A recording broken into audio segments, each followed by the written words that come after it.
हर सिंह की कई के सवारी लगावे दरबारी मैरिया।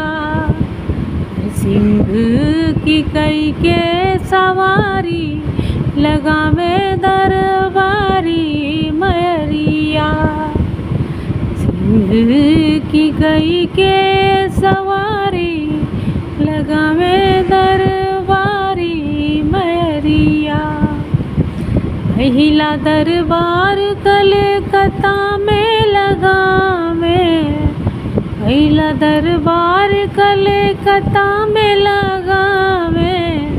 अरे भैली जे कन्या कुमारी लगावे दरबारी मैरिया।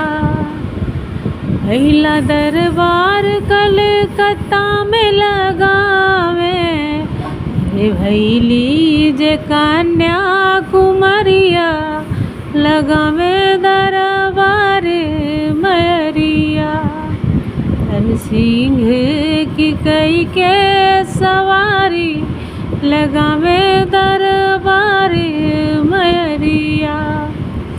दूसरा दरबार मैहर में लगावे, दूसरा दरबार मैहर में लगावे। अरे कहैली जे शारदा मैरिया लगावे दरबार मैरिया।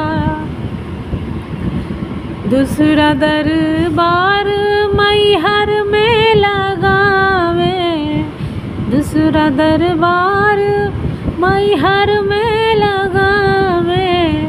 अरे कहैली जे शारदा मैरिया लगावे दरबार मैरिया, लगावे दरबार मैरिया।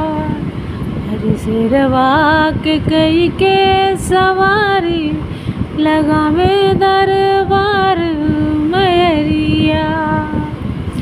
तीसरा दरबार विंध्याचल लगावे, तीसरा दरबार विंध्याचल लगावे।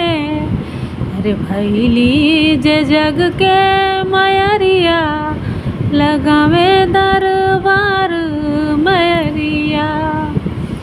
अरे कहैली जे जग की मैरिया लगावे दरबार मैरिया। तीसरा दरबार विंध्याचल लगावे, कहैली जे जग की महतरिया लगावे दरबार मैरिया। कहैली जे जग के महतरिया लगावे दरबार मैरिया। हर सिंह की कई के सवारी लगावे दरबार मैरिया। हर सिंह पे हो के सवार लगावे दरबार मैरिया।